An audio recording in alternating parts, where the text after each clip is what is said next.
Honourable Senators and Members, distinguished visitors, family and friends, welcome and thank you very much for joining us for this important first ceremony of the opening of the 48th Parliament of the Commonwealth of Australia. I pay my respects to the traditional custodians of the lands on which we meet today and acknowledge the cultures of Aboriginal and Torres Strait Islander people with us in this room and those watching or listening from all across Australia. I also acknowledge Senior Ngunnawal Elder Auntie Violet Sheridan, who I will shortly invite to welcome us to her country, Ngunnawal country, on which Parliament House stands and where we all meet today. Ngunnawal custodian Serena Williams will then lead the Yukumbruk dancers in a traditional dance of welcome, after which you'll be invited into a smoking ceremony outside with Ngunnawal Elder Warren Daly. But first, it's my great honour to invite Auntie Violet Sheridan to give her welcome.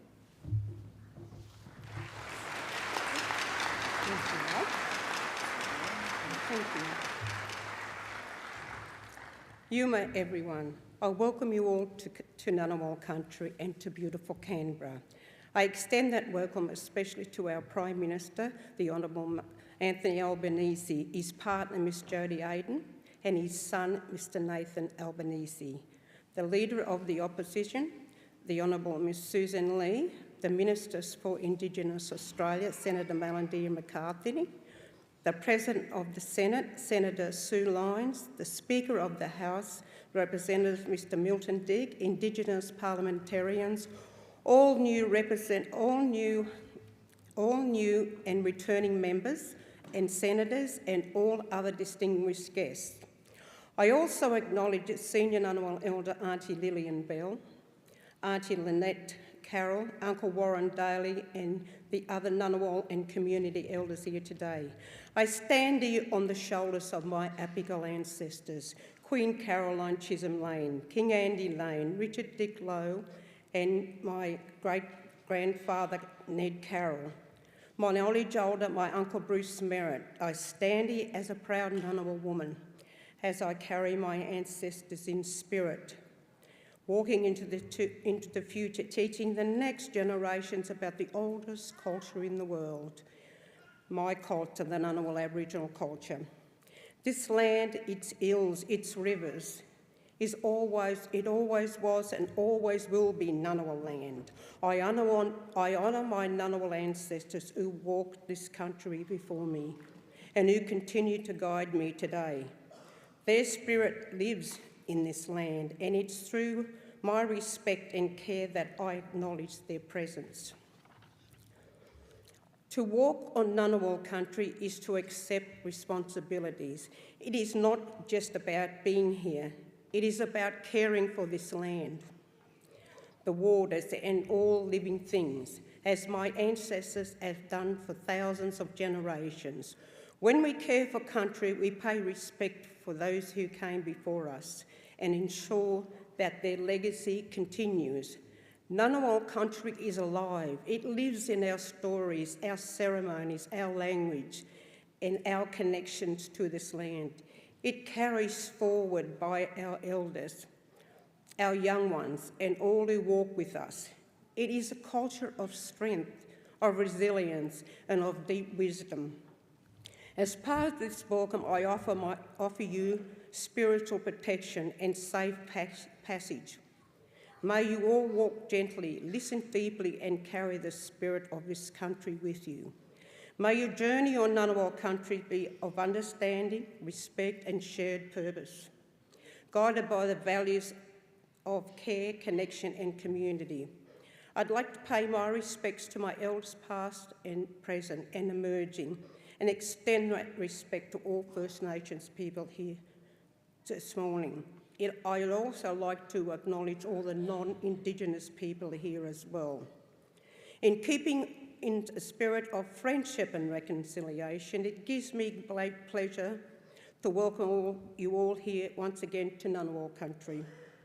And on behalf of my sons, Jason and Richie, my family, Auntie Lily's family, and all the Ngunnawal families, I say once again, welcome.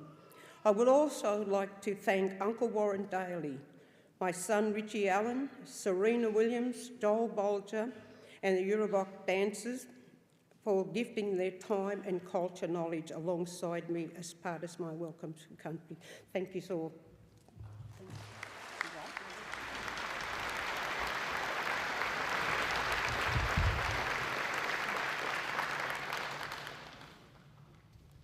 Thank you, Auntie Violet. I'd now like to invite Ngunnawal custodian Serena Williams to lead a performance by the Yukonbrook dancers.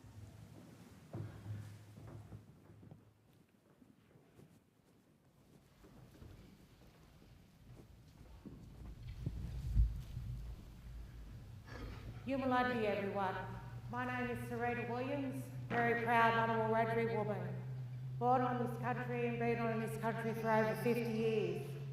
I have with me Yukonbrook, a dance group of young women and young girls to showcase that culture is still alive and well. But before we do that, we would like to acknowledge our elders past, present and future, and acknowledge our senior elders, Auntie Violet and Auntie Lily, and Uncle Warren Daly, who's here with us today, and all our Ngunnawal mob, and all the Aboriginal and Torres Strait Islander people here too, and of course Mr Anthony Albanese. We'll be doing two dances today. We'll be doing the Nudjan. The Nudjan is about our river systems here in the Murrumbidgee, the Oriole, the Gudgeonby, the Ginninderry and the Molonglo, about cleansing ourselves in the river and our business as one of our greatest resources. Then we'll be showcasing Mulliyan. Mulliyan is the totem of the Ngunnawal people. She will guide, protect and oversee you. Our little Mulliyan chicks will have hatched and we're going to be taking them out to the Brindabellas to fly. We will protect them, guide them and oversee them. Thank you.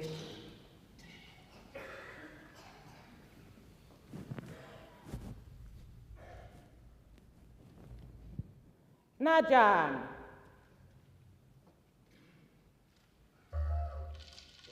Najan, Maramidi. Najana, Najana, Mabamiki, Armamiki, Ganji, Mambara, Ajabi, Mambara, Nadana.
Malia.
Thank you, Yukumbrok, for those beautiful dances.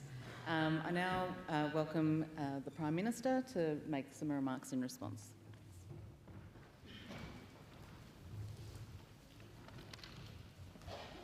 Well, thank you very much, and I begin by acknowledging the traditional owners of the land on which we meet, and I pay my respect to elders past, present and emerging, and I thank you, Auntie Violet, for your wonderful words of welcome, and thank you to Auntie Lillian as well as thanking Serena Williams and the wonderful cultural performance which we have just witnessed here this morning.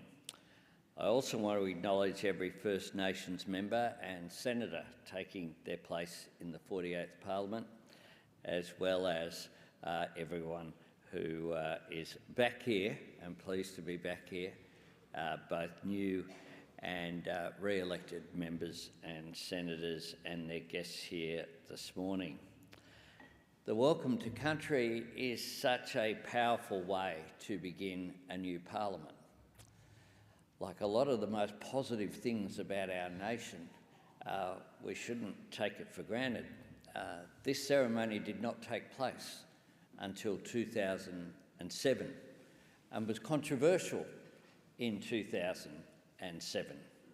It is not controversial today, nor should it be. It is a respectful way of us beginning our deliberations here in Canberra, which of course means meeting place. What a Welcome to Country does is holds out like a hand warmly and graciously extended, an opportunity for us to embrace and to show a profound love of home and country. It is a reminder as well of why we all belong here together, that we are stronger together. And we belong, if I may return to Auntie Violet's wonderful words, in a spirit of understanding, respect and shared purpose.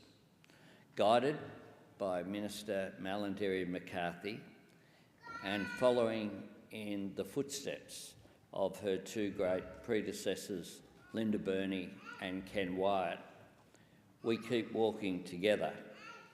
And with every step, we feel the echoes through history.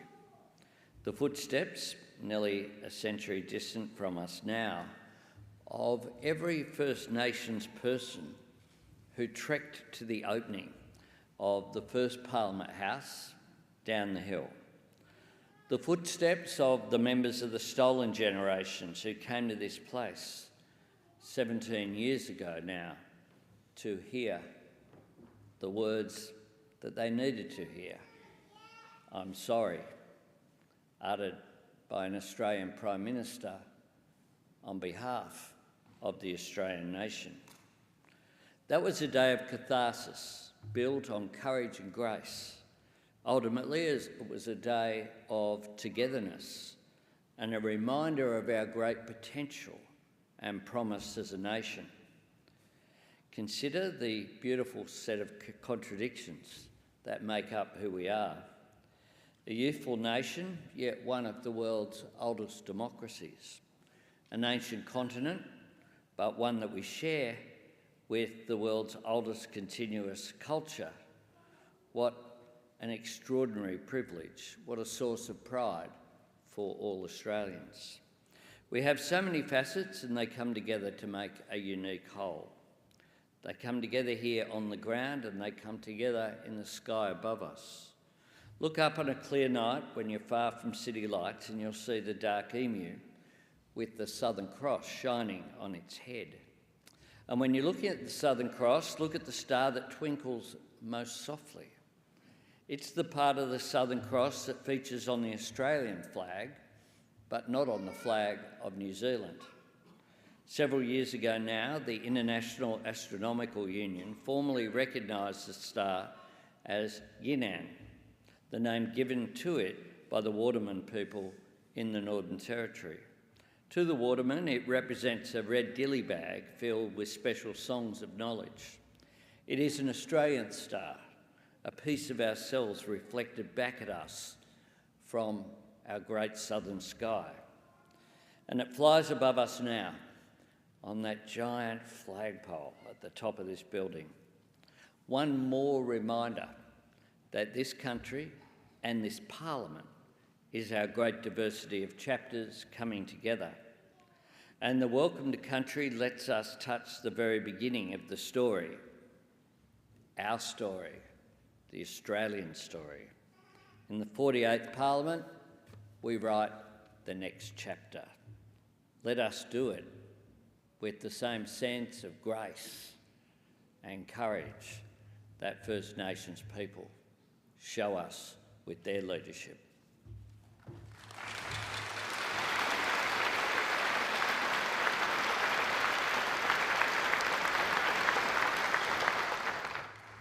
Thank you, Prime Minister. I now invite the Leader of the Opposition to make some remarks. Good morning. Thank you, Auntie Violet, for your heartfelt welcome to country for the opening of this 48th Commonwealth Parliament and for sharing your important reflections. And can I also acknowledge you, Auntie Lilybell. Thank you, Prime Minister, for your thoughtful words. And can I add my recognition of the cultural display and the extraordinary music and dancing. As the Leader of the Opposition and on behalf of the Coalition, I acknowledge the Ngunnawal and Ngambri peoples who are the traditional custodians of the Canberra area and pay respect to the elders past and present of all Australia's Indigenous peoples.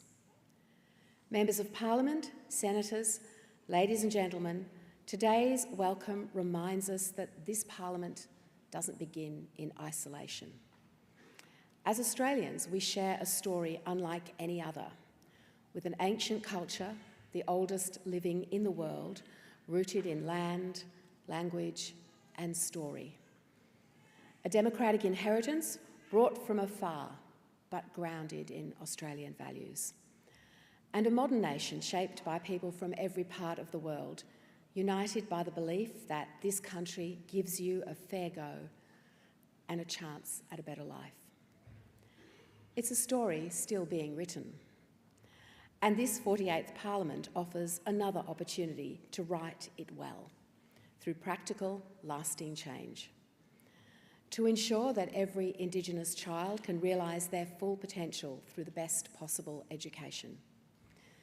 To improve access to healthcare, especially in our rural and remote communities. To confront the scourge of family and domestic violence with courage and compassion. And to listen to those improving lives on the ground and back them with action, not just words. Let us approach that work with resolve and with a shared commitment to real and lasting progress. That work of listening, of acting, and of striving for better is at the heart of reconciliation and our national story. Thank you again, Auntie Violet, for your welcome for the opening of this new Parliament. May it set the tone as we recommit ourselves to the taking of practical action to improve lives and expand opportunity for Indigenous Australians in every part of our great country. Thank you.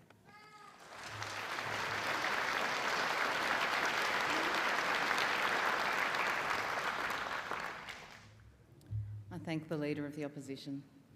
And can you please join me again in thanking Auntie Violet, Serena, the musicians and the wonderful Yukonbrook dancers.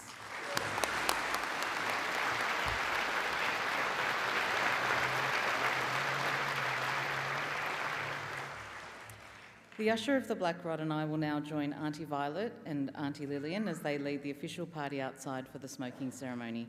Please follow the instructions of our ushers who are here to assist you. They'll direct the first row to follow the official party, shortly followed by Ngunnawal guests. When these rows have departed, all other guests are invited to follow us out to the forecourt for the smoking ceremony, which will conclude the event. Thank you very much.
The Honourable Ms Sam Mostyn, AC, Governor-General of the Commonwealth of Australia, acting under Section 5 of the Constitution, appoint Tuesday, 22 July 2025 at 10:30 a.m. as the day and time for the Parliament to meet at Parliament House, Canberra, to hold a session of the Parliament, and summon all senators and members of the House of Representatives to meet at that day, time and place. Signed and sealed with the Great Seal of Australia on 22 May 2025, Sam Mostyn, Governor-General. Countersigned by Her Excellency's Command, Anthony Albanese, Prime Minister. Honourable Senators, the Deputy of Her Excellency the Governor-General and the Honourable Justice Gordon.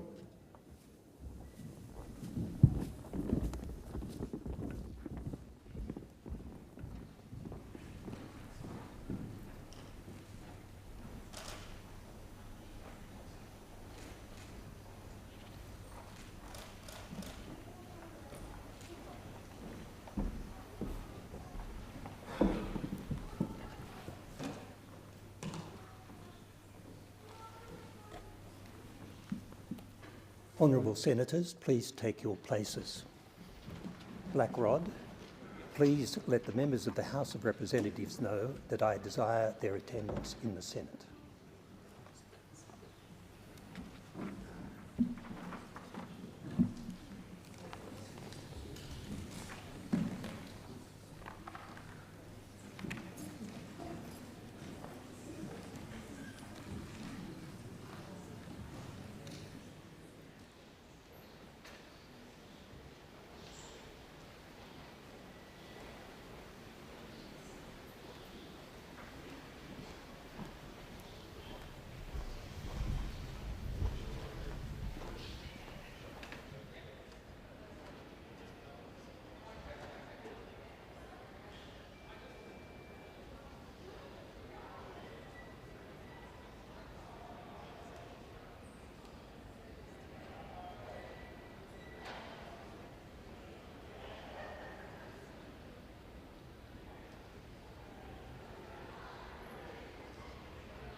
ready?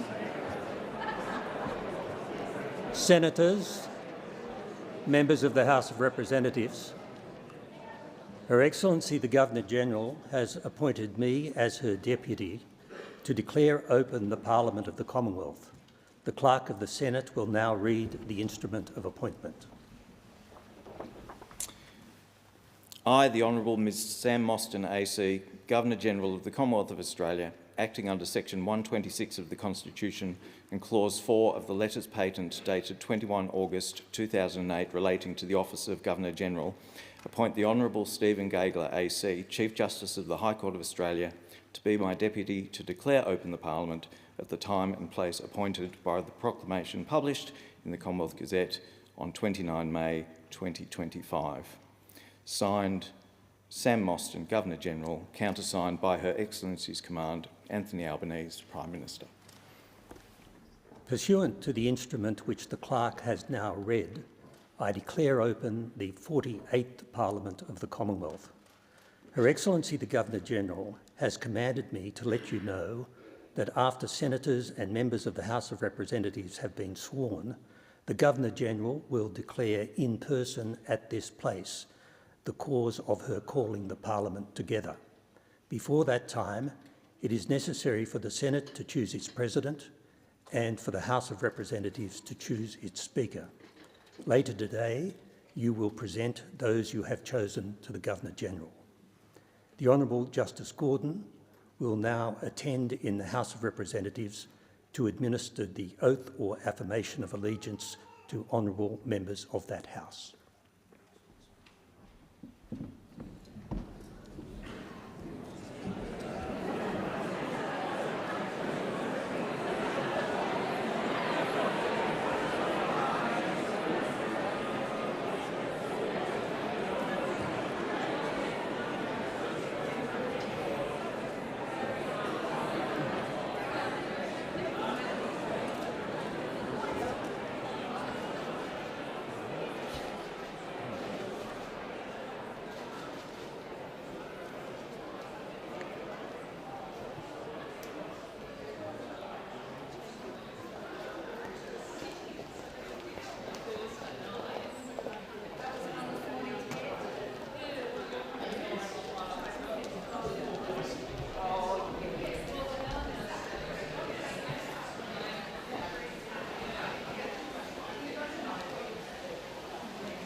And I'm bored.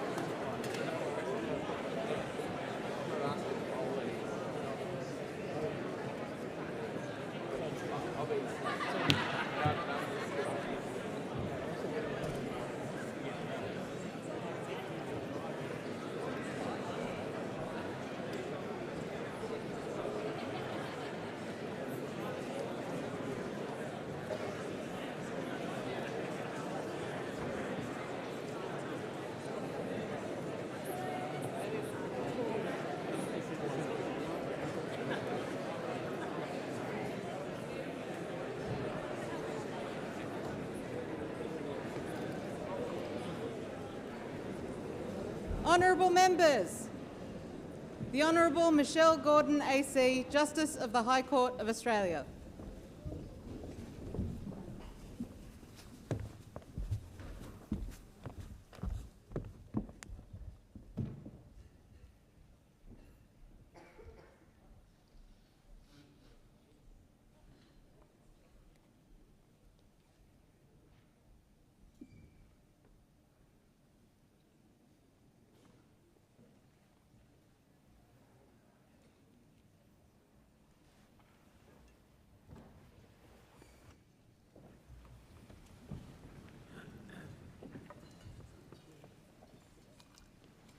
Authority to administer the oath or affirmation of allegiance to members of the House of Representatives.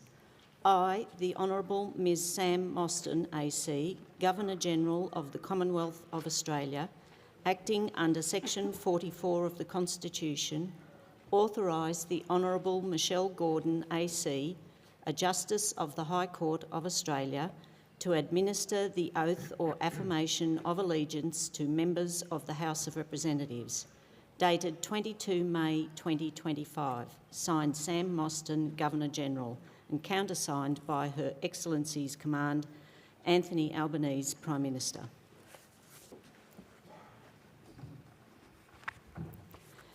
I lay on the table duly endorsed writs for the election of members of the House of Representatives for all states and for the Australian Capital Territory and the Northern Territory.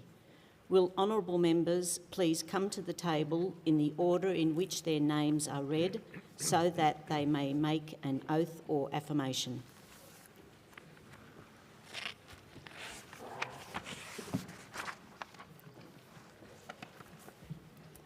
Graindler, Anthony Norman Albanese. Corio, Richard Donald Miles. Rankin, James Edward Chalmers. Watson, Anthony Stephen Burke. Hindmarsh, Mark Christopher Butler. McMahon, Christopher Isles Guy Bowen. Ballarat, Catherine Fiona King.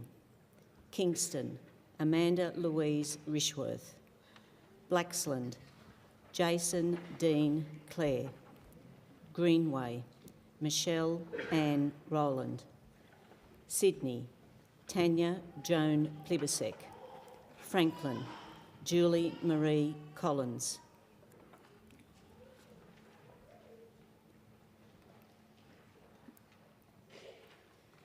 Honourable members making an oath, please take the religious text in your right hand. Do each of you swear that you will be faithful and bear true allegiance to His Majesty King Charles III, his heirs and successors according to law, so help you God?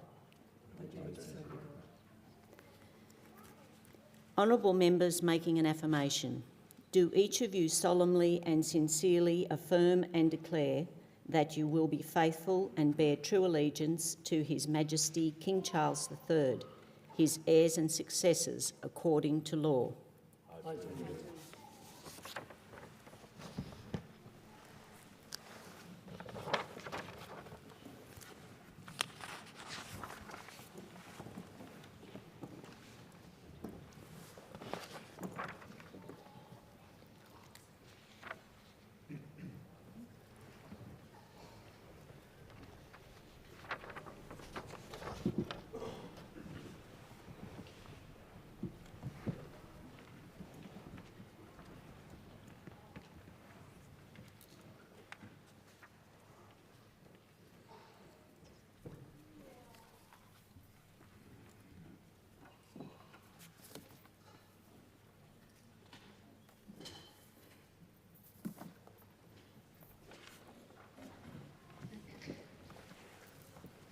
Shortland, Patrick Martin Conroy.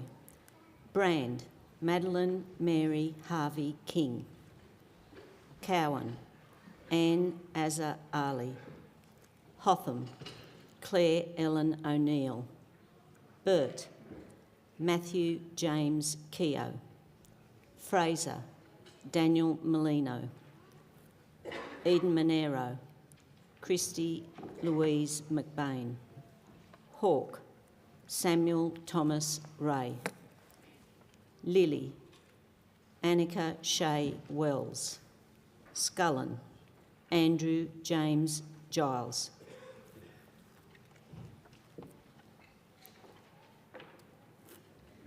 Honourable members making an oath, please take the religious text in your right hand. Do each of you swear that you will be faithful and bear true allegiance to His Majesty King Charles III, his heirs and successors according to law, so help you God? I do, so help me God. Honourable members making an affirmation, do each of you solemnly and sincerely affirm and declare that you will be faithful and bear true allegiance to His Majesty King Charles III, his heirs and successors according to law? I do. Please sign.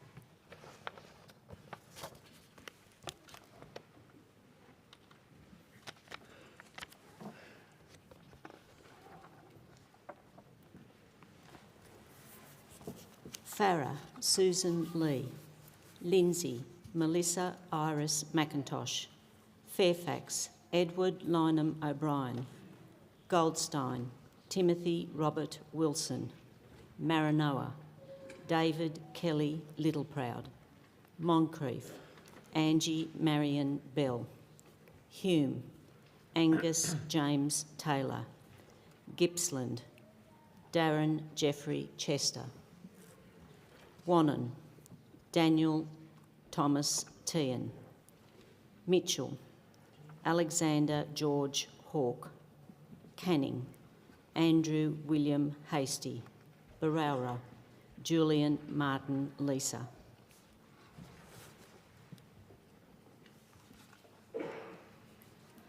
Honourable members, please take the religious text in your right hand. Do each of you swear that you will be faithful and bear true allegiance to His Majesty King Charles III, his heirs and successors according to law, so help you God? I do, so help me God. Please sign.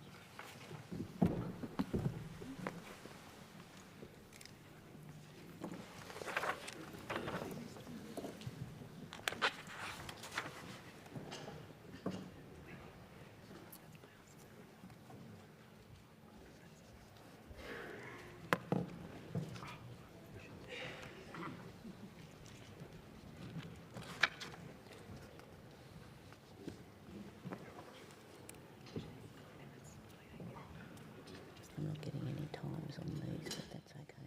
You guys will.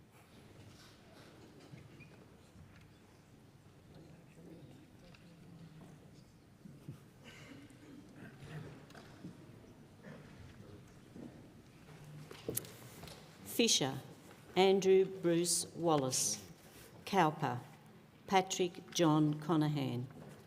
Parkes, Jamie Leslie Chaffey. Page, Kevin John Hogan. Latrobe, Jason Peter Wood. Herbert, Philip Thompson. Flinders, Zoe Ann Mackenzie. Nichols, Samuel James Birrell. Durack, Melissa Lee Price. Wright, Scott Andrew Buchholz. Malley, Anne Elizabeth Webster. Dawson, Andrew John Wilcox.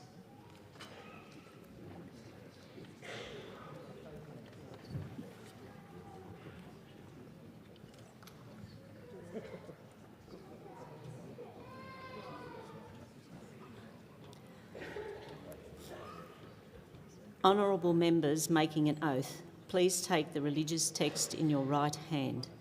Do each of you swear that you will be faithful and bear true allegiance to His Majesty King Charles III, his heirs and successors according to law, so help you God?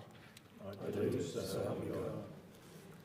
Honourable members making an affirmation, do each of you solemnly and sincerely affirm and declare that you will be faithful and bear true allegiance to His Majesty King Charles III, his heirs and successors, according to law? I do. Please sign the forms.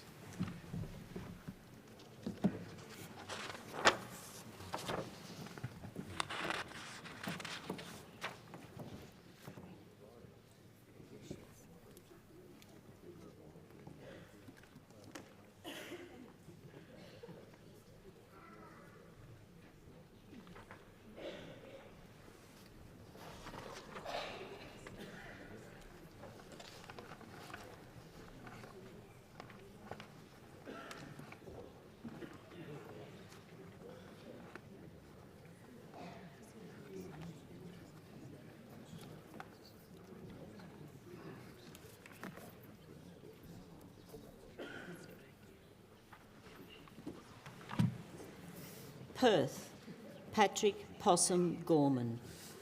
Lyons, Rebecca White. Parramatta, Andrew Charlton. Wills, Peter Halil. Kingsford Smith, Matthew James Thistlethwaite. Fenner, Andrew Keith Lee. Fremantle, Joshua Hamilton Wilson. Bruce, Julian Christopher Hill, DeBell, Emma Margaret McBride, Cooper, Geraldine Mary Carney.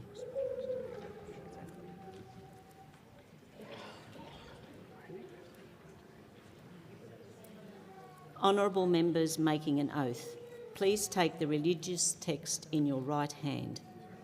Do each of you swear that you will be faithful and bear true allegiance to His Majesty King Charles III, his heirs and successors according to law, so help you God?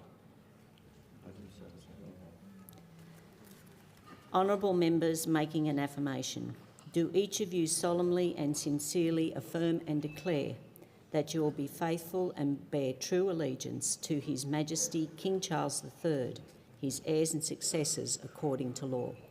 I do. Please sign.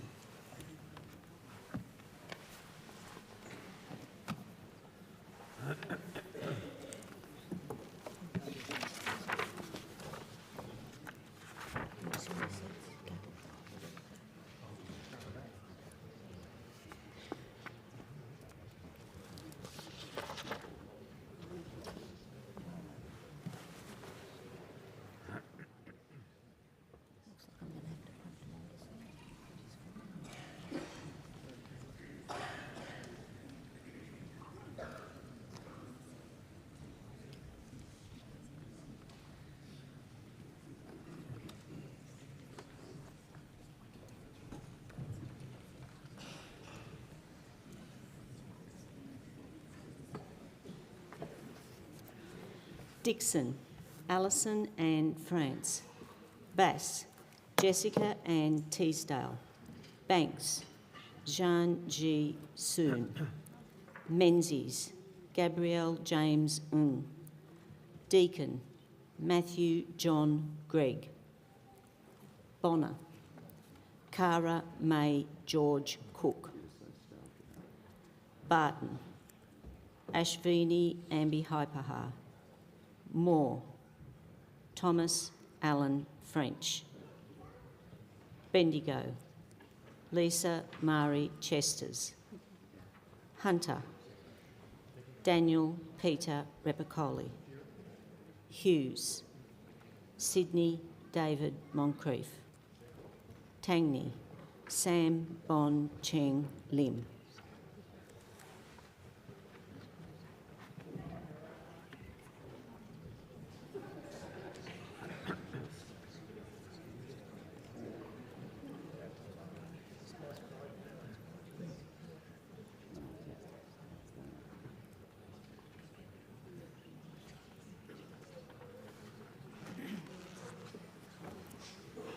Honourable members making an oath, please take the religious text in your right hand. Do each of you swear that you will be faithful and bear true allegiance to His Majesty King Charles III, his heirs and successors according to law, so help you God? I do. Honourable members making an affirmation, do each of you solemnly and sincerely affirm and declare that you will be faithful and bear true allegiance to His Majesty King Charles III, his heirs and successors according to law? I do.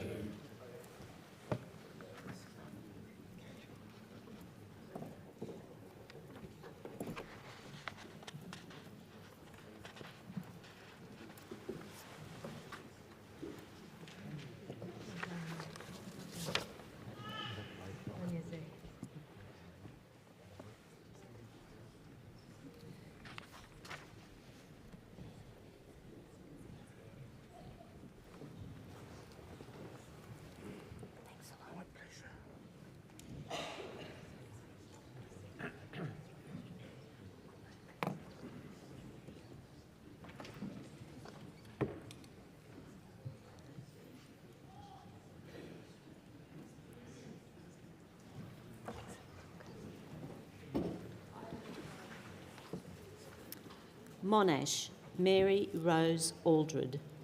Lyne, Alison Louise Penfold. McPherson, Leon Stephen Rabello. Cook, Simon Peter Kennedy. Longman Terry James Young. Fadden Cameron Mackenzie Caldwell. Gray Thomas Howard Veening. Barker Anthony Passon. Groom Garth Russell Hamilton. Bowman Henry John Pike.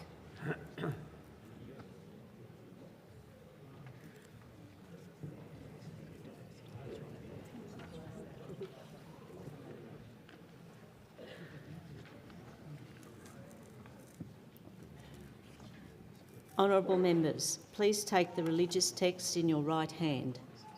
Do each of you swear that you will be faithful and bear true allegiance to His Majesty King Charles III, his heirs and successors, according to law, so help you God? I do, so help me God. Please sign.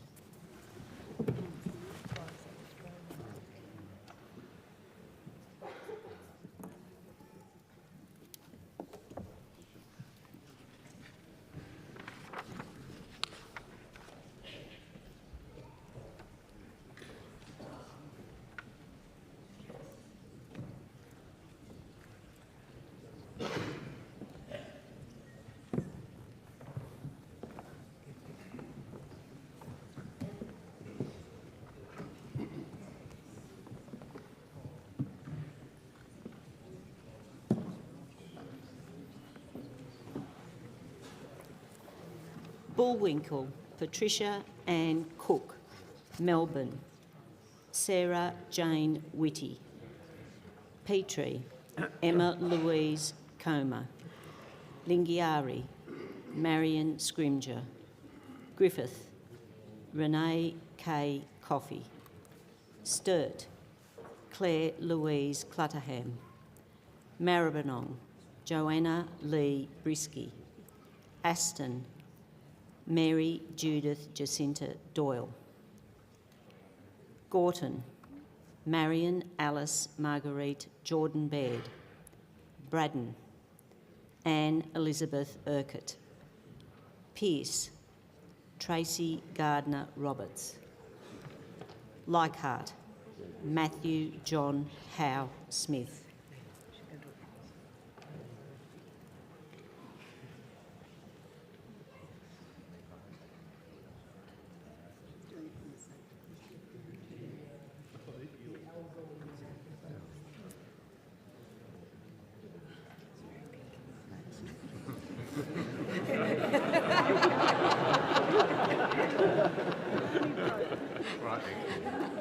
Honourable members making an oath, please take the religious text in your right hand. Do each of you swear that you will be faithful and bear true allegiance to His Majesty King Charles III, his heirs and successors according to law, so help you God? Honourable members making an affirmation. Do each of you solemnly and sincerely affirm and declare that you will be faithful and bear true allegiance to His Majesty King Charles III, his heirs and successors according to law? I do. Please sign.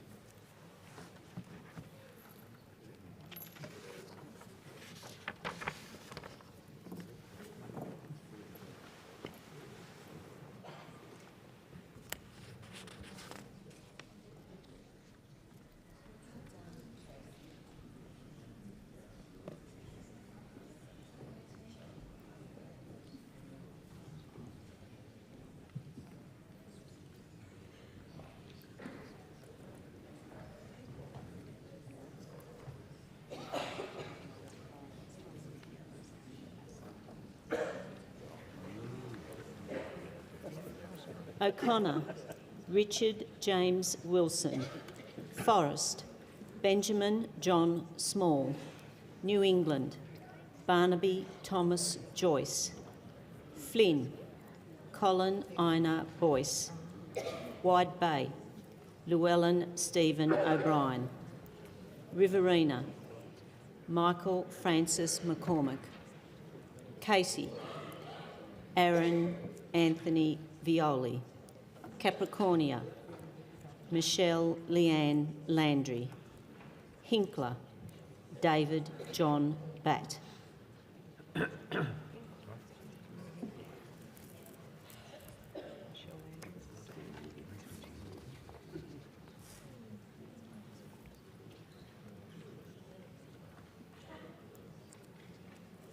Honourable members making an oath, please take the religious text in your right hand. Do each of you swear that you will be faithful and bear true allegiance to His Majesty King Charles III, his heirs and successors according to law, so help you God? I do, so help me God. Honourable members making an affirmation, do each of you solemnly and sincerely affirm and declare that you will be faithful and bear true allegiance to His Majesty King Charles III, his heirs and successors according to law? Please sign.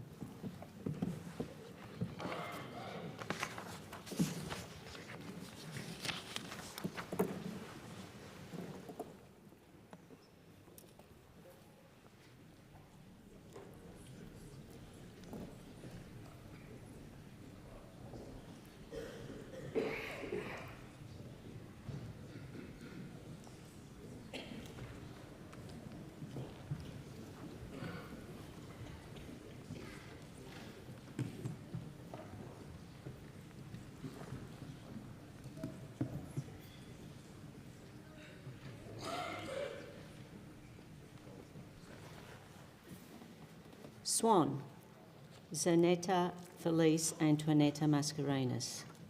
Ford, Rowan Aubrey Victor Holzberger. Gilmore, Fiona Yvonne Phillips. Solomon, Luke John Gosling. Macquarie, Susan Ray Templeman. Caldwell, Bassem Jamal Abdo. Chisholm, Karina Mary Lindsay Garland. Isaacs, Mark Alfred Dreyfus. Boothby, Louise Jane Miller-Frost. Lawler, Joanne Ryan. Newcastle, Sharon Catherine Clayton. Patterson, Meryl Jane Swanson.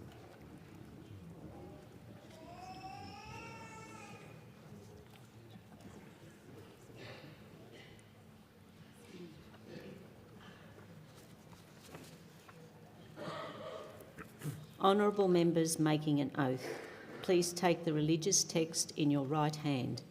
Do each of you swear that you will be faithful and bear true allegiance to His Majesty King Charles III, his heirs and successors according to law, so help you God? I do, so help me God.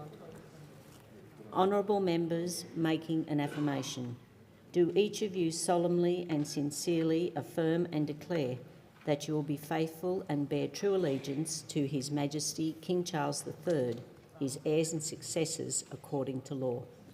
I do. Please sign.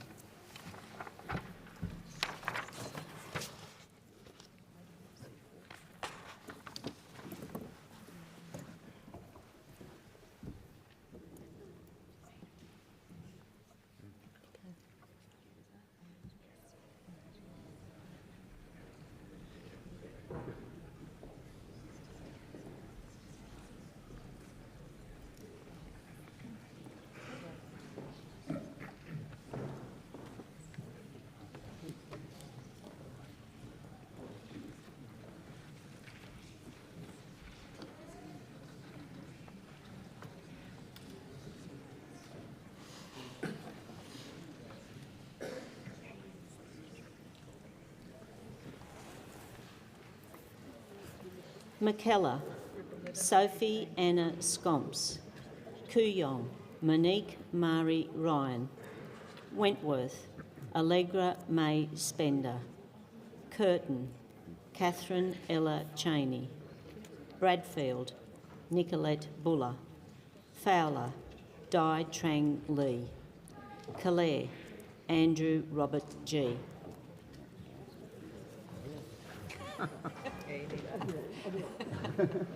after all this.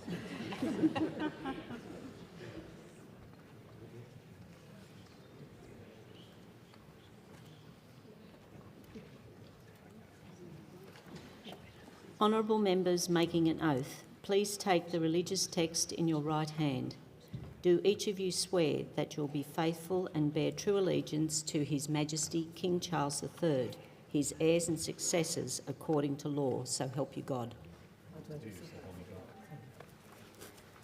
Honourable members making an affirmation, do each of you solemnly and sincerely affirm and declare that you will be faithful and bear true allegiance to His Majesty King Charles III, his heirs and successors according to law?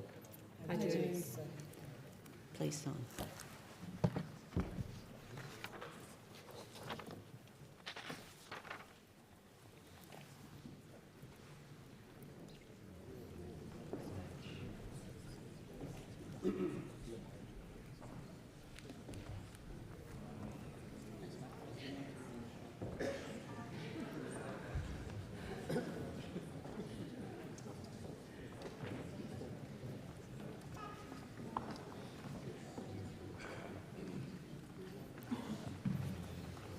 Morton, Julie Ann Patricia Campbell. Chifley, Edham Nuruddin Husi. Whitlam, Carol Gay Berry. Bennelong, Jerome Alexander Alan Luxell.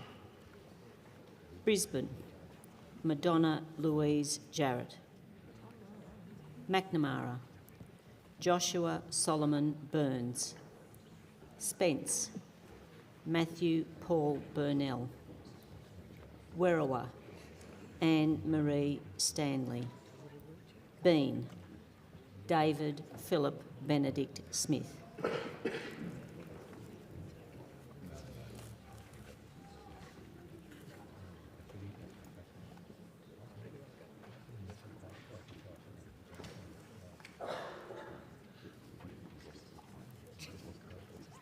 Honourable members making an oath, please take the religious text in your right hand. Do each of you swear that you will be faithful and bear true allegiance to His Majesty King Charles III, his heirs and successors according to law, so help you God?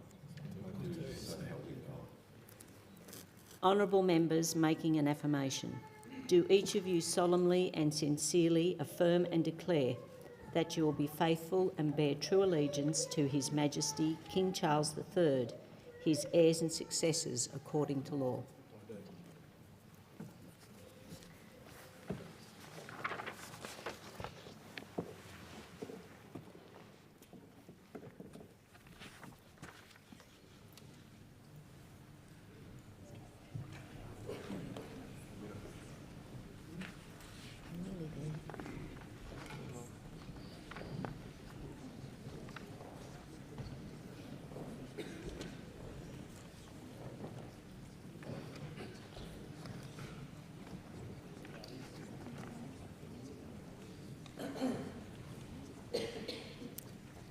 Clark, Andrew Damien Wilkie.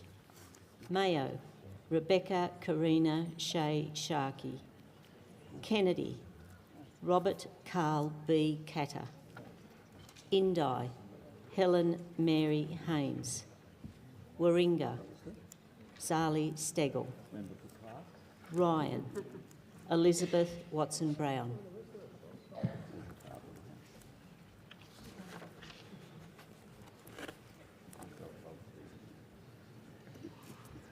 Honourable members making an oath, please take the religious text in your right hand.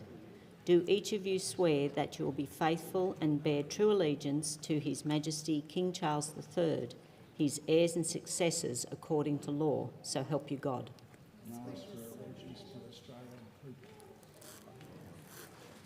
Honourable members making an affirmation, do each of you solemnly and sincerely affirm and declare that you will be faithful and bear true allegiance to His Majesty King Charles III, his heirs and successors according to law? I do.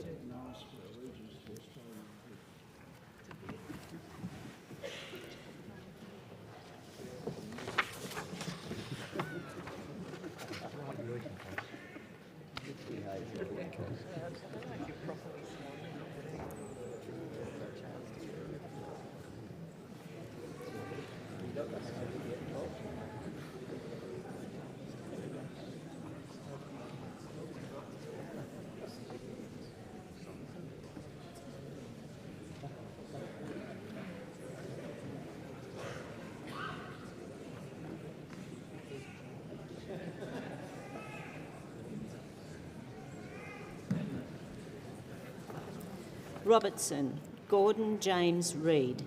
McEwen, Robert George Mitchell. Gellibrand, Timothy Graham Watts. Reid, Sally Situ.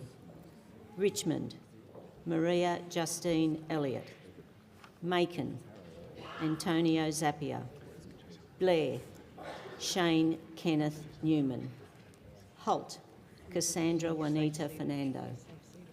Dunkley, Jodie Ann Bellier.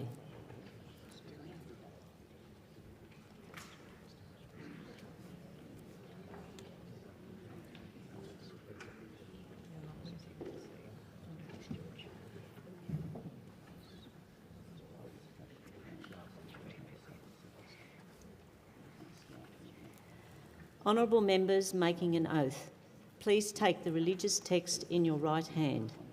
Do each of you swear that you'll be faithful and bear true allegiance to His Majesty King Charles III, his heirs and successors according to law, so help you God? I do, so help me God.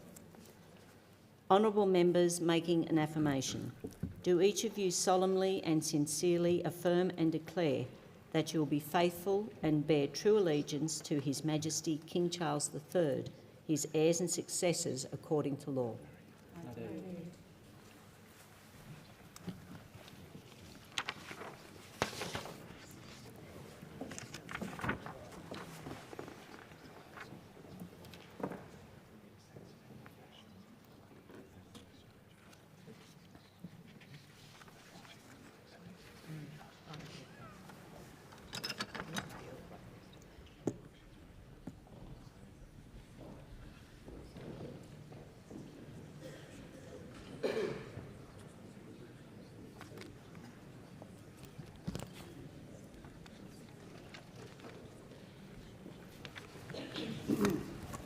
Jagger Jagger, Kate Lynn Thwaites.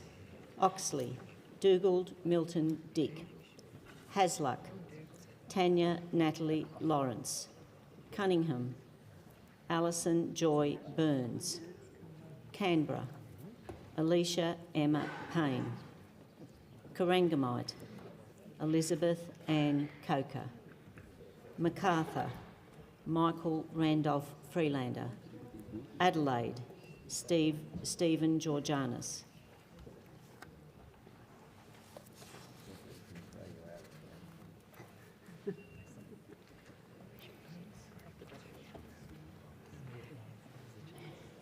Honourable members making an oath, please take the religious text in your right hand. Do each of you swear that you will be faithful and bear true allegiance to His Majesty King Charles III, his heirs and successors according to law, so help you God? Honourable members making an affirmation, do each of you solemnly and sincerely affirm and declare that you will be faithful and bear true allegiance to His Majesty King Charles III, his heirs and successors according to law? I do.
The next business of the House is the election of a Speaker. Is there a nomination? I move that the Honourable Member for Oxley do take the chair of this House as Speaker. Yeah. Clerk, there is no better member of this House to take the chair of Speaker than the member for Oxley. Yeah. While there are many stories I could share, and some I dare say I should not, nothing demonstrates why the member for Oxley should be the Speaker of this House in the 48th Parliament more than his outstanding record in the 47th. Yeah. The member for Oxley was a Speaker for all members of the House of Representatives, extending the same opportunities, fairness and, yes, even leniency to every member, regardless of political affiliation or position. Although I suspect the former member for Moreton may have a word or two to say about the leniency part.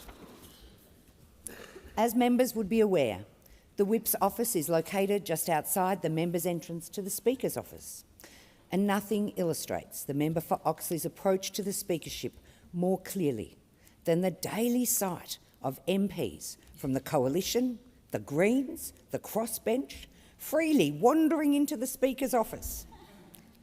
They do so with some comfort and welcome that would be extended to the lifelong friends of the member for Oxley that is made throughout his journey in the Labor Party.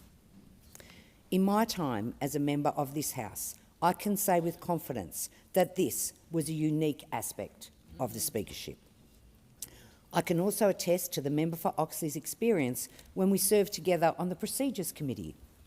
This is evident not only in his deep understanding of the standing orders and House of Representatives practice, or in the way he clearly and respectfully explains matters of procedure to members, but also in how he has drawn on his time on that committee, particularly during our inquiry into question time, to inform his conduct in the chair. The member for Oxley has taken the feedback we received from the public about how Parliament's Hollywood hour should function. His approach to question time reflects a genuine effort to ensure it better serves the public interest. As Speaker in the 47th Parliament, the member for Oxley also worked to open up the Parliament to the public through improved education programs, the welcoming of charities and organisations in the building to showcase their work, and yes, through his high-quality Instagram reels. The member for Oxley has been committed to giving the Australian people greater insight into the life and work of their Parliament and the People's House, and the behind-the-scene workers who the member for Oxley calls the beating heart of Australia's most visited building. He has shared it all. Above all else, the Parliament in Schools program stands out as one of his most significant contributions. As a former educator and now a parliamentarian, I understand deeply the importance of civics education. The member for Oxley's tireless efforts in this area have strengthened the health of our democracy at a time when democratic institutions are being tested around the world. During the 47th Parliament, the Speaker visited more than 160 schools across more than 70 electorates, including the amazing Iramu Primary School in Wyndham Vale in my own community. With a replica mace in hand, or perhaps carrying one of the flags that flies above this building, the member for Oxley brings the values of our democracy into local classrooms. And for 70-plus MPs, they now know that in at least one class, in one school in their electorate, there is a settled opinion from young locals on whether pineapple belongs on pizza. Under the member for Oxley's speakership, I'm pleased to say that this commitment to civics education will now be extended even further through the creation of a National Youth Parliament, the first of its kind at a federal level. Yeah. That he is also the brother of a public school teacher is a welcome and fitting bonus. Members, while it is with some hesitation that I'll no longer have a Milton to sit beside in the Labor caucus meetings, I wholeheartedly commend the member for Oxley to the chair of this House. Yeah.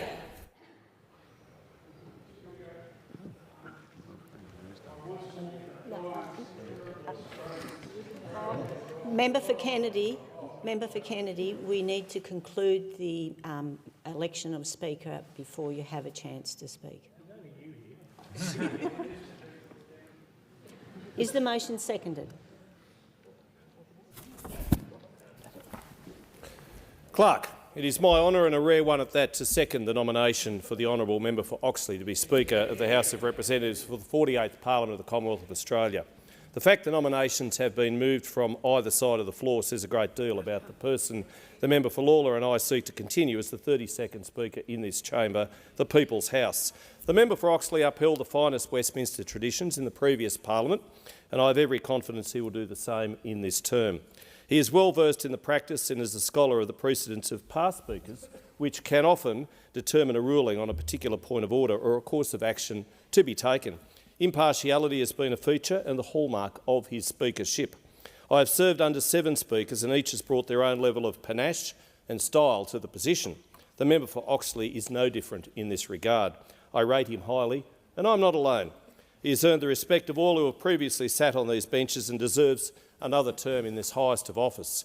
A good Speaker is one who has a presence in the chair, who lets the debate flow without ever losing control, and who allows the robustness of question time whilst keeping the tenor and tone at an acceptable level for politicians and the public alike.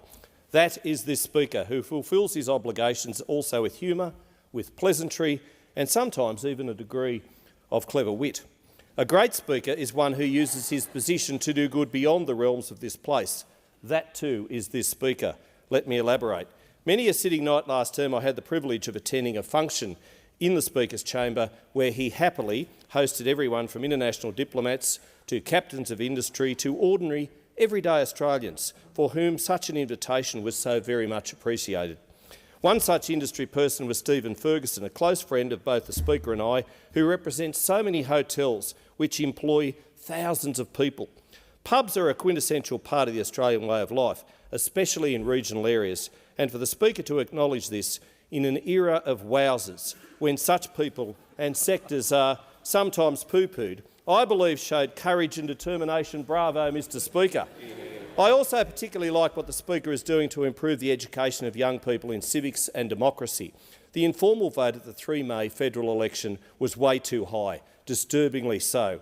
The member for Oxley took it upon himself when he first landed this job in July 2022 to do what he could to take the Parliament to the classrooms, especially in remote parts of our nation. This has been done before, obviously, but the Speaker has taken it to a new level.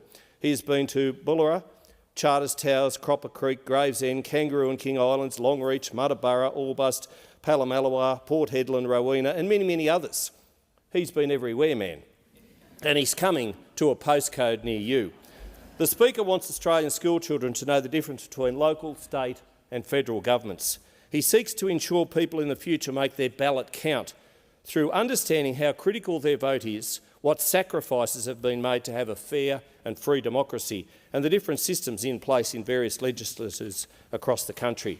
This is vital work and has been admirably promoted by this Speaker, and I commend him for this. As well, he is a fearless advocate for Australia's national flag.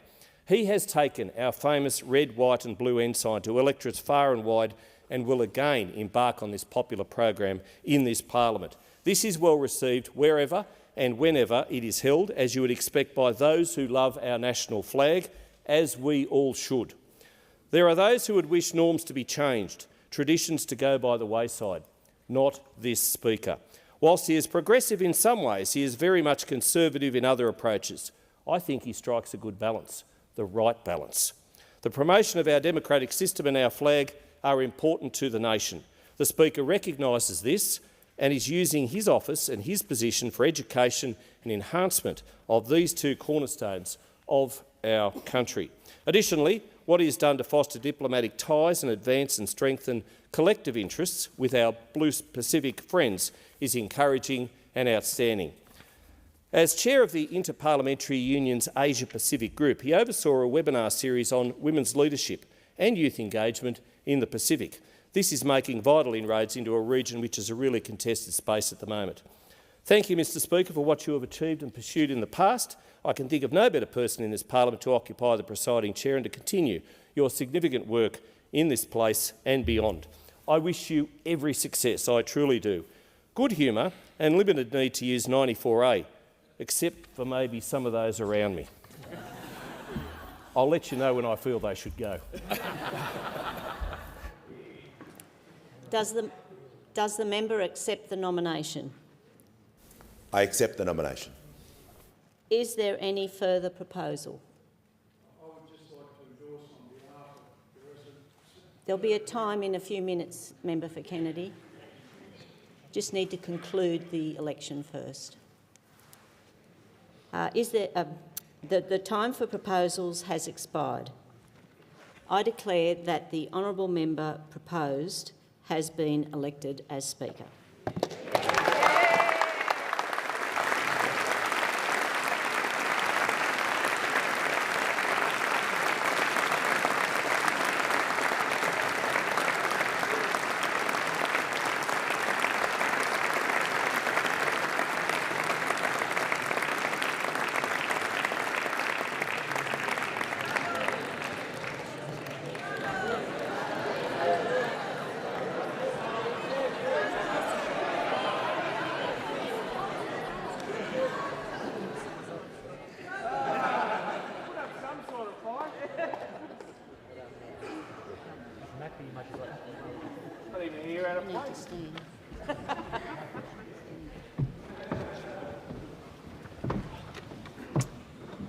I wish to express my grateful thanks for the high honour of the House has placed upon me.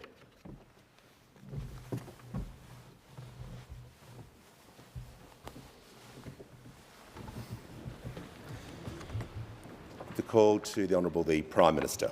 Well, thanks very much, Mr Speaker. Can I begin by congratulating you on your re-election and thank and acknowledge the fact that it is a unanimous position of this House, moved and seconded by the members for Lalor and the member for Riverina. That says something about the way in which you're held in this House. Last term, you assumed the Speaker's chair for the first time, and you had already earned the respect of the Labor caucus that I am proud to lead. We knew full well that you would do the job with fairness, with humour and with intellect, and indeed you did so.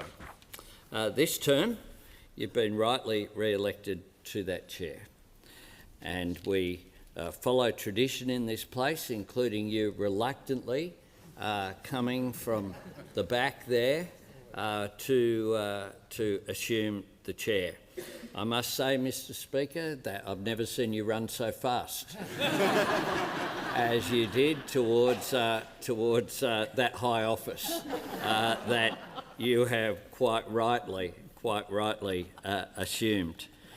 During the last term, you showed a commitment to integrity, you showed a commitment to fairness and an understanding that this institution is something that we who've just been sworn to office should cherish and should really value. I am, as you know, Mr. Speaker, a proud student of the Parliament, and around the world we should acknowledge the strength of our democracy. I really think that we have the best system in terms of compulsory voting, the number of people who vote in elections, notwithstanding the issue of informals that's been raised quite rightly that we want to see come down. We have either peaceful transitions of power or resumptions of power in the case of the 48th Parliament in a way that respects outcomes, and we see that. We saw that from the former member for Dixon, who gave, I think, an outstanding speech on the evening of the 3rd of May. That's something that we should all be proud of as a country.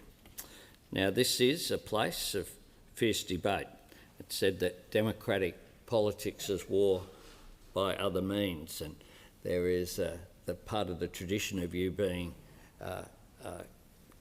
being forced into the chair, of course, is that speakers in other places that did not end well if there was disagreement. And of course here the mace is symbolic. Of course the distance across this is the distance of a sword length as well.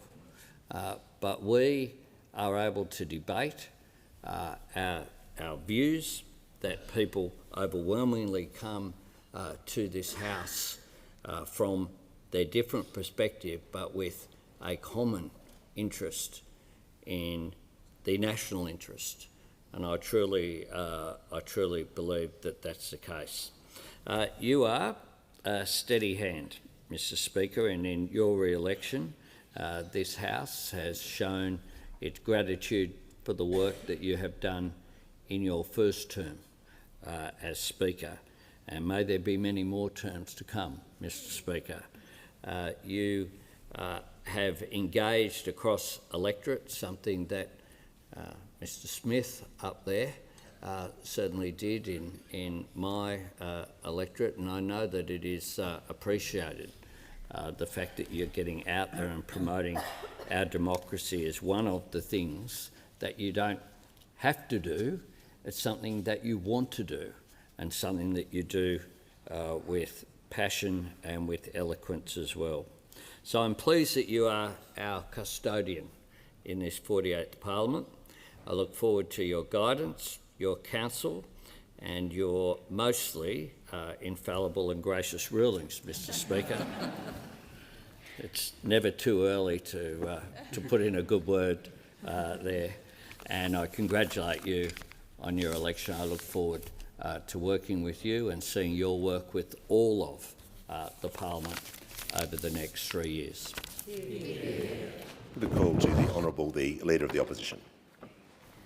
Mr. Speaker, on behalf of the Opposition, I offer you my warmest congratulations on your re-election as the Speaker of the House of Representatives in this, the 48th Parliament. This chamber has a long tradition of strong, fair speakers, those who have carried out this role with dignity, impartiality and a deep respect for the Parliament. You continue in that tradition. You have already shown through your time in the chair a calm and considered approach to the business of this House, and you've brought good humour and common sense to what can at times be a very lively and unpredictable place. Beyond this chamber, as has been noted, you've also worked to open up the Parliament, to make it more accessible and understandable to Australians, especially young Australians. Your efforts through programs like Parliament in Schools have helped bring civics to life, including for students in regional and remote communities.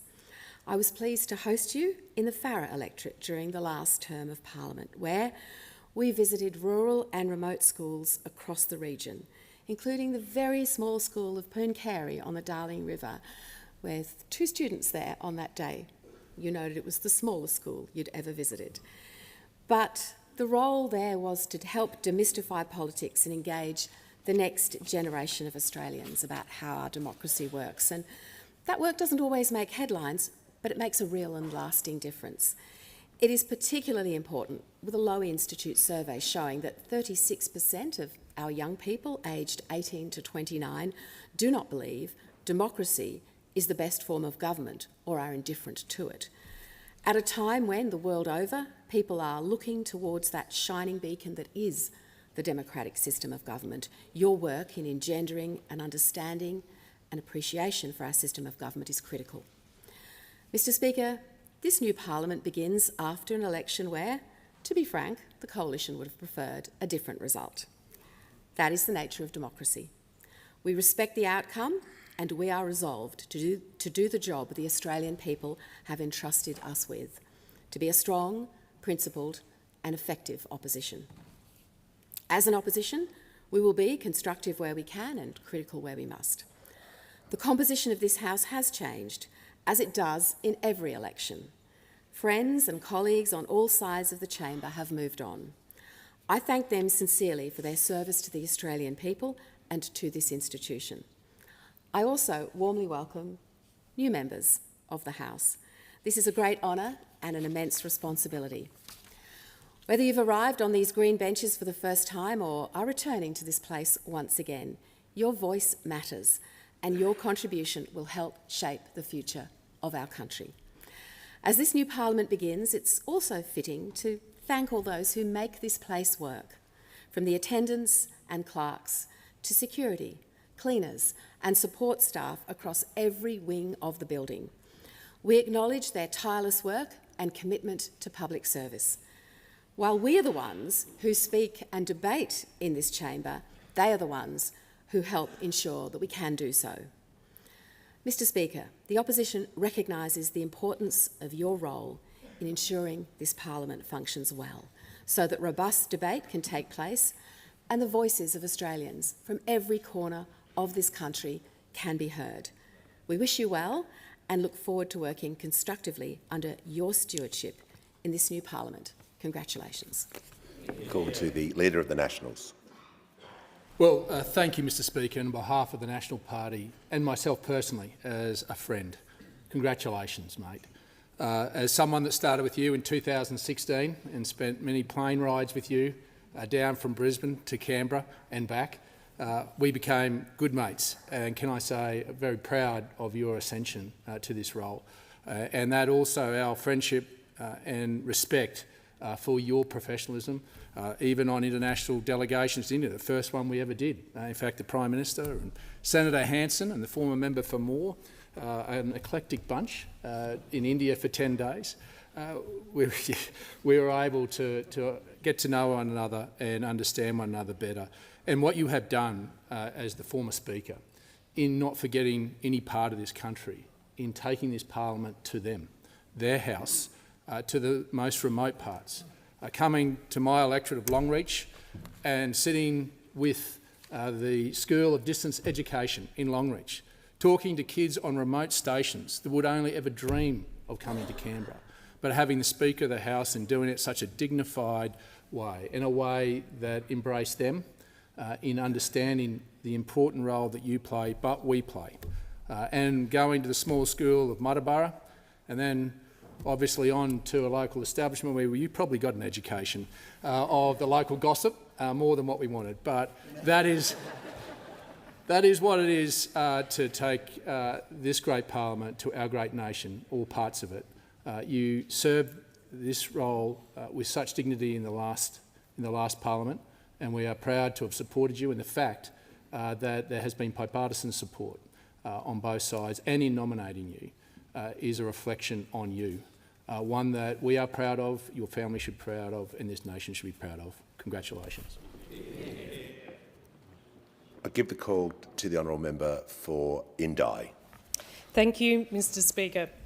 I rise to congratulate you as Speaker of the House of Representatives, and it's an honour to do so on behalf of the crossbench.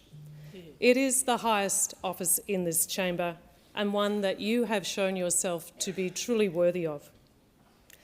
When you were first elected to be the Speaker, you said your door would always be open, and I want to place on record that that has absolutely been the case.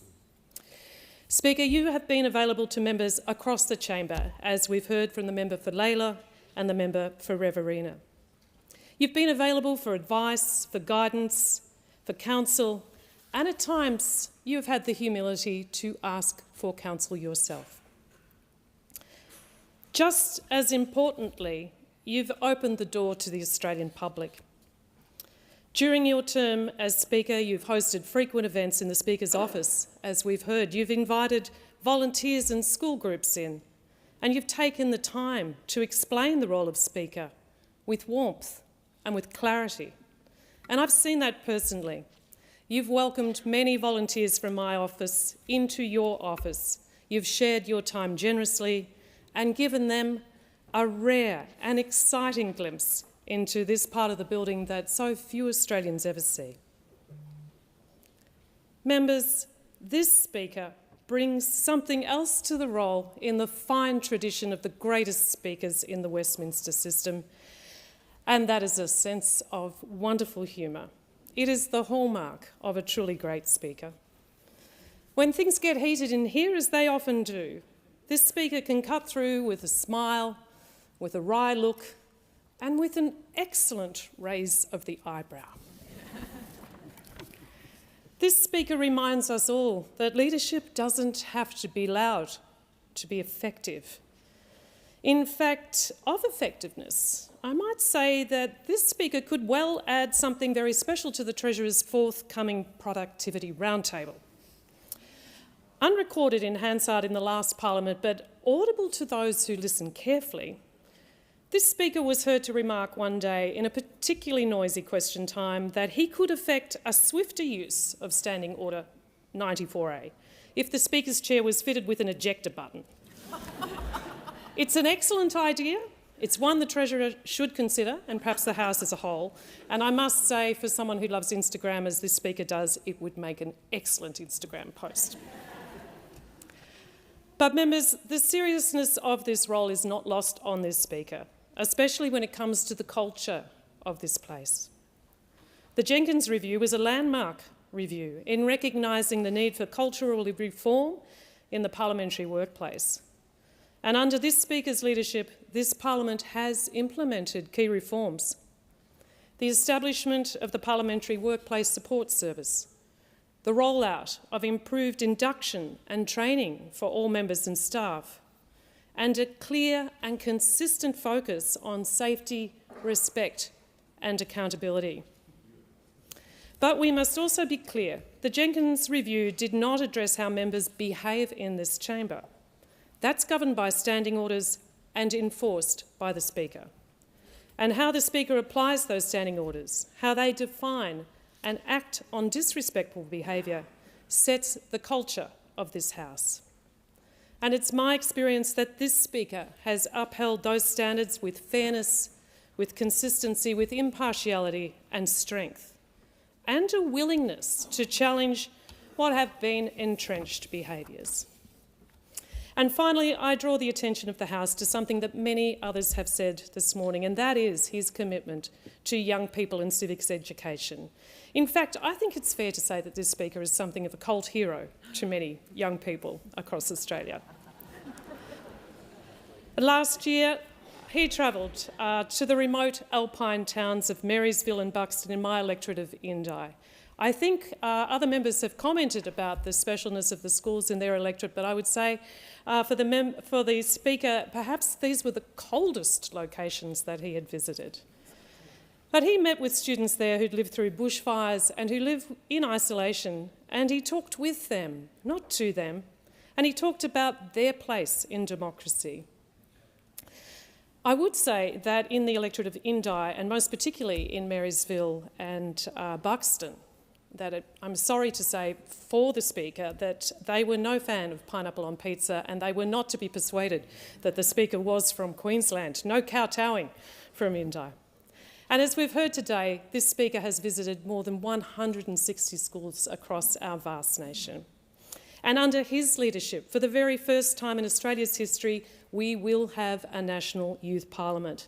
And this is no token gesture from this Speaker. This is structural reform. It brings young Australians right into the democratic process, not just to learn, but to lead. To the new members of this House, I say to you, you are in very good hands with this Speaker. This Speaker brings openness, humanity, integrity, and real dignity to the Speakership. He has upheld the rules, and I'm so confident he will continue to uphold the rules. He has respected the Parliament, and he has helped restore respect for the Parliament among the people that we serve. I commend him wholeheartedly and congratulate him on his re-election, and I wish him the very, very best from all of us in this chamber, but most especially from the crossbench. I'll give the call to the Manager of Opposition Business. Yeah, no, thank you, Speaker. I knew that you would give me the call indeed to give this speech. I had an instinct that you might. Given that we're going to have the most tense relationship of the coming term, I thought it was a chance just to say something very briefly. You know the Leader of the House's opinion of you. I did want to congratulate you and welcome your ascension to the chair as Speaker of this House. You have been an authentic believer and defender of our democratic traditions, especially the Westminster traditions.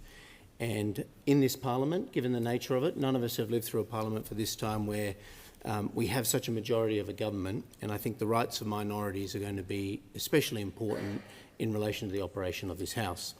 The reason you have so much support from the crossbench and the opposition is because you have been an ardent defender of the procedures, conventions and standing orders, and we welcome that in the coming term.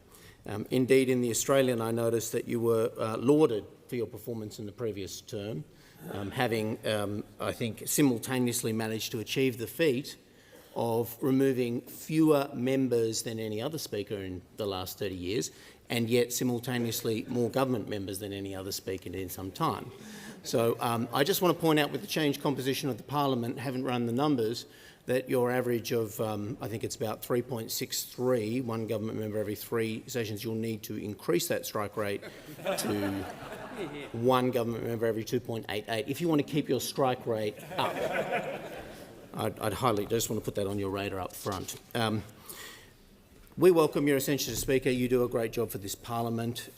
Convention is very important, and indeed the quality of debate and legislation is more important when you have a majority government. So we look forward to working with you to make sure this Parliament, every single individual voice is heard, and all parliamentarians have the opportunity to ensure that the Australian people, the 8.5 million that voted for the government, but the 7 million people that did not vote for the government, are heard.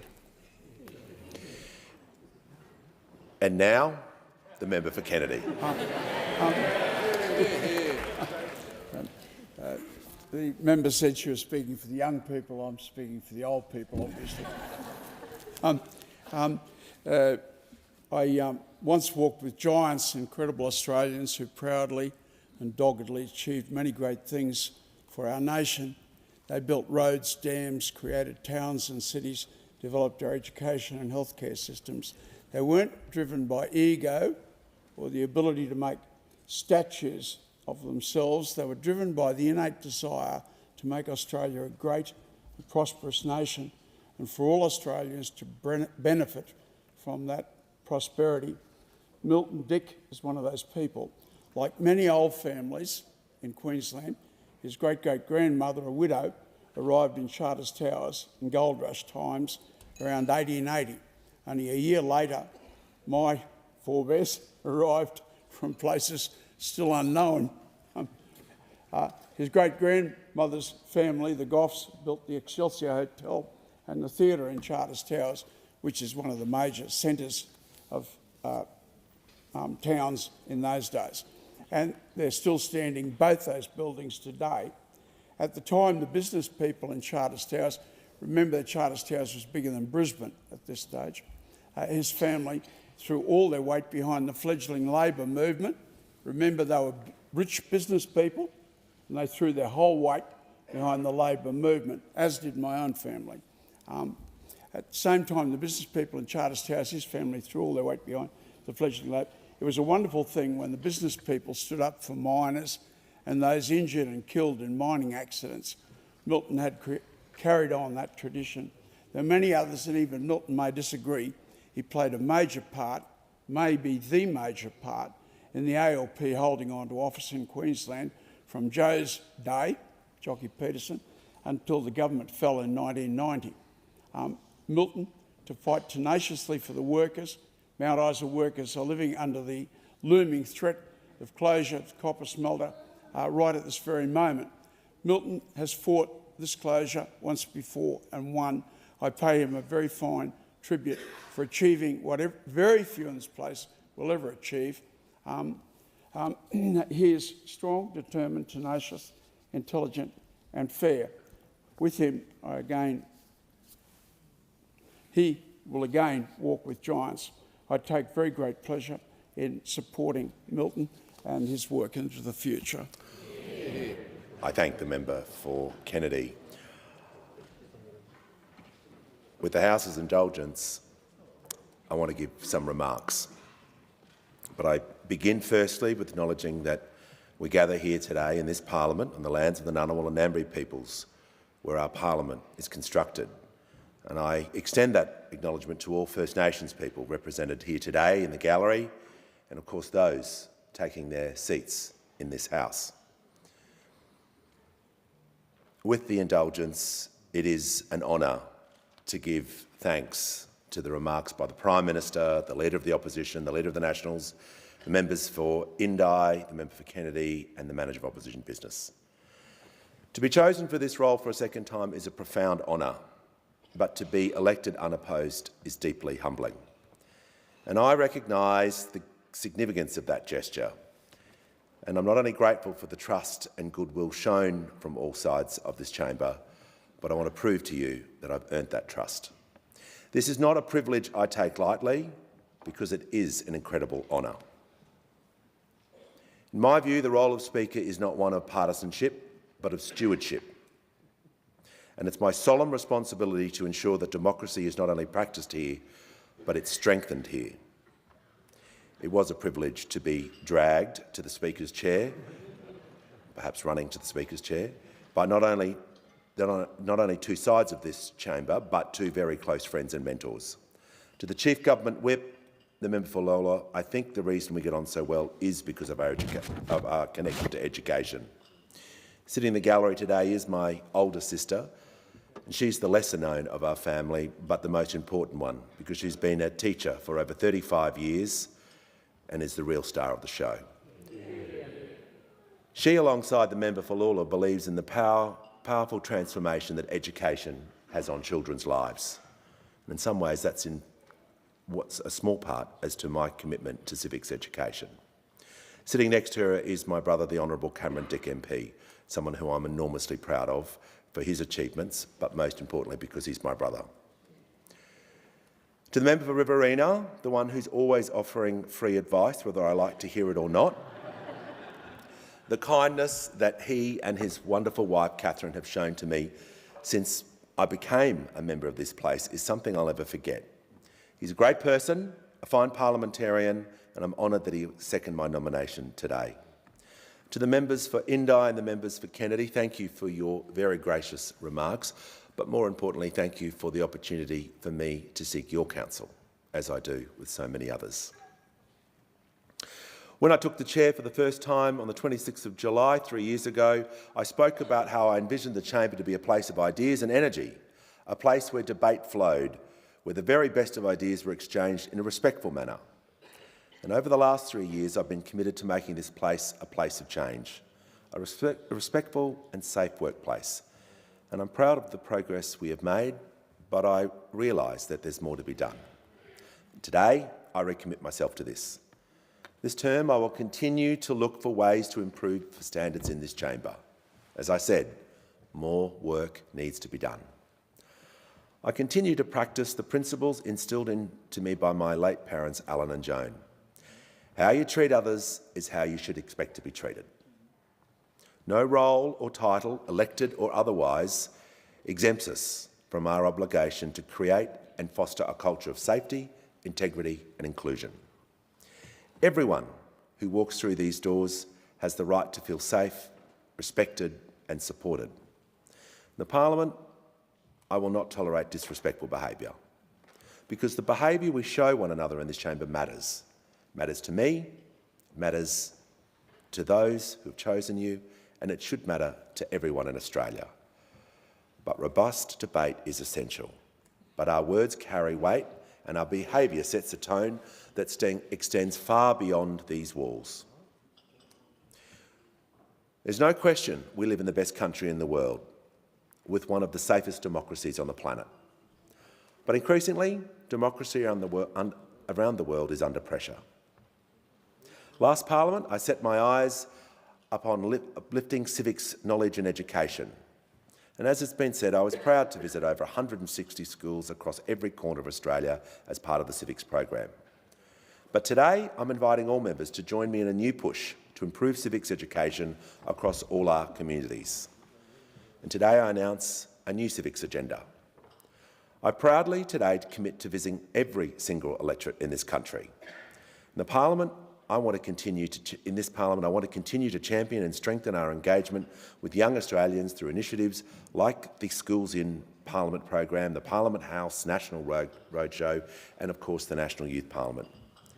Because I want to ensure that Parliament is understood, accessible and representative of every Australian, not just in the cities, but across the country in regional and remote parts of our continent. And I want to ensure that young Australians, no matter where they live, can learn about our democracy, see how it works and understand how they can take part in shaping its future.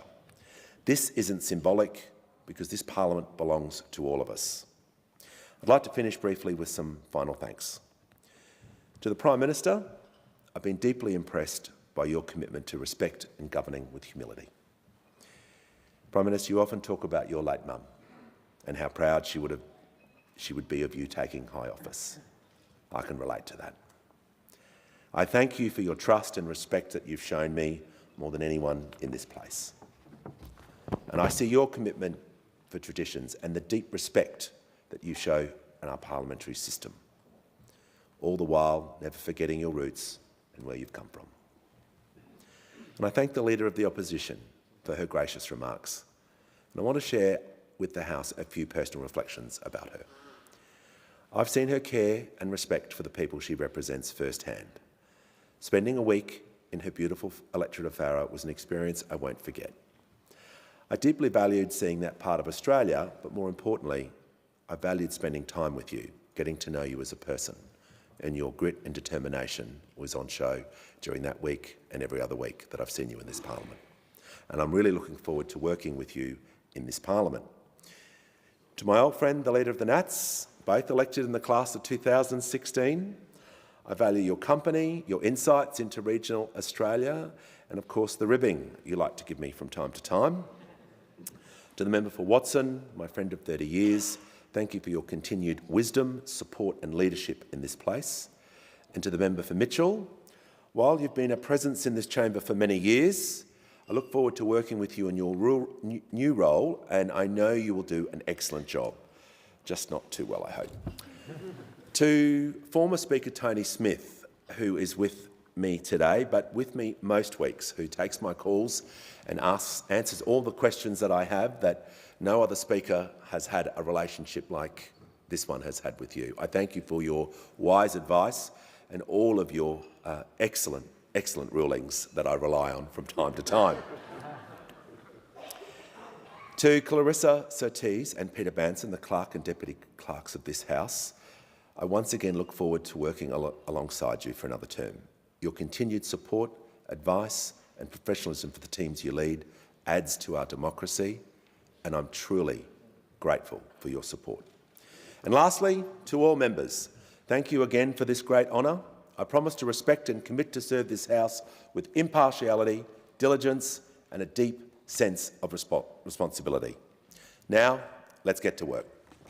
I thank the House.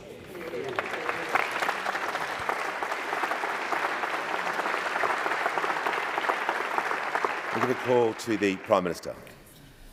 I have ascertained that it will be Her Excellency the Governor-General's pleasure to receive you, Mr Speaker, in the Members' Hall immediately after the resumption of the sitting at 2:40 p.m. Prior to my presentation to Her Excellency this afternoon, the bells will ring for 5 minutes so that honourable members may attend in the chamber and accompany me to the Members' Hall. The sitting is suspended until 2:40 p.m.